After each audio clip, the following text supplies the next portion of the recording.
I'm Mary Lynch. I'm the director of the Center for Excellence in Law Teaching at Albany Law School. And I'm Rosemary Queenan. I'm the Associate Dean for Student Affairs at Albany Law School. And we're both on the assessment committee. This is our topic, and really want to talk about strategic planning and how it is integrated into assessment and outcome development. So I'm taking you back a year. Those of you who were here last year, if you remember, I had a gray wig. We did this role play about faculty buy-in. Well, this year, Rosemary and I experienced it in real time, not just as a theater program as it was last year. So we're going to tell you a little bit about what the last year was like. We had 3 goals, those of us who were kind of masterminding it. We wanted to educate the faculty. We wanted to achieve buy-in from a majority of the faculty. And we wanted our outcomes to be infused with our sense of mission, identity, etc. So that was really our goals. We were really fortunate that the discussion around this had been happening at our law school really since the development of best practices, but particularly between 2009 and 2012, we had a major conference, we brought in outside speakers, we were talking the talk for a long time, and now it was time to actually commit to some outcomes. Our strategic plan process was happening between 2013 and 15. And what was wonderful about that is the prep work, the assessment committee kind of worked with strategic planning in that we were really focused on a competency-based curriculum. This came out of our planning. As part of that, we had partners that we were really getting a lot of input from. Students aren't up here, but they were part of it. Our career center, we have our new director here, Mary Walsh Fitzpatrick. We had Board of Trustees, alums, and faculty, a faculty-driven process. So in tandem with our strategic plan process, we developed a process for developing learning outcomes.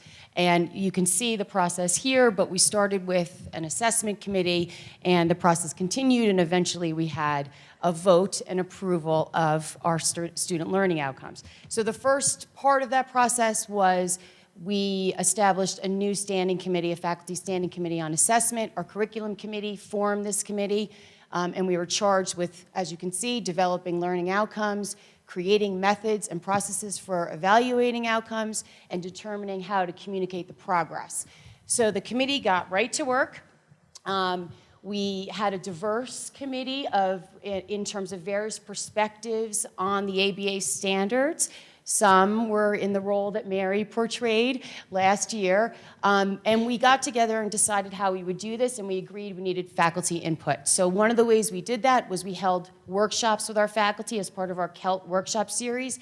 We did 3 last year. The first one was in the fall, and we reported from last year's ETL and educated the faculty on the standard and the assessments, the assessment standard. So then we did 2 others. The first one in the spring, we actually put the faculty to work. We divided them up into groups, and we asked them to workshop what they thought the outcomes should be: knowledge-based, skills-based, and values. We used some of your work. We took examples from other schools. Our second workshop, we actually, in our strategic plan, we developed opportunity pathways. These are 6 of our opportunity pathways. We put the faculty to work again. We divided them up in groups, and they developed a start of learning outcomes for each of these pathways. The committee met again. We had numerous meetings, often involving sushi and chocolate, and we took the faculty's input. We had, charts and notes, and we went through several drafts. It was a very collaborative process. We all reviewed them. Then we finally had a final draft. We posted it on our internal website and gave the faculty a period of time to review and comment on them.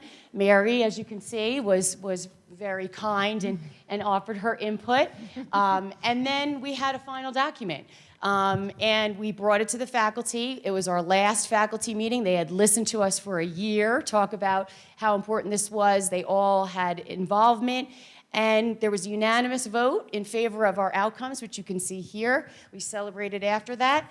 And then the work continued over the summer. Our assessment committee is still working. One of the things we're doing is we are developing focus groups with our Career Center in our individual opportunity pathways to ask alumni, what is it that you think students should know in these pathways? So quick reflections.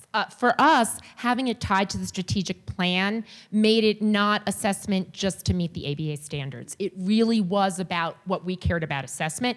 And I think also getting the skeptics in the beginning was perfect. We had a dialogue that now there's a lot of energy around this process.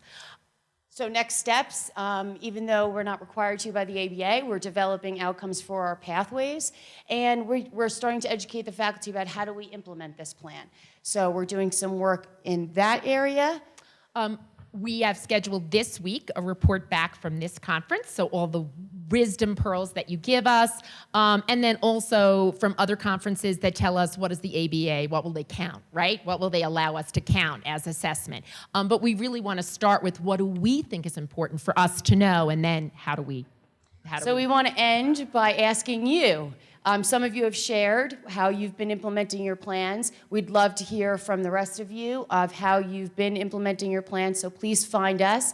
We'd love to chat more about assessment. And we're going to bug you. If anyone has anything in writing, we want a copy. Thanks. Thank you.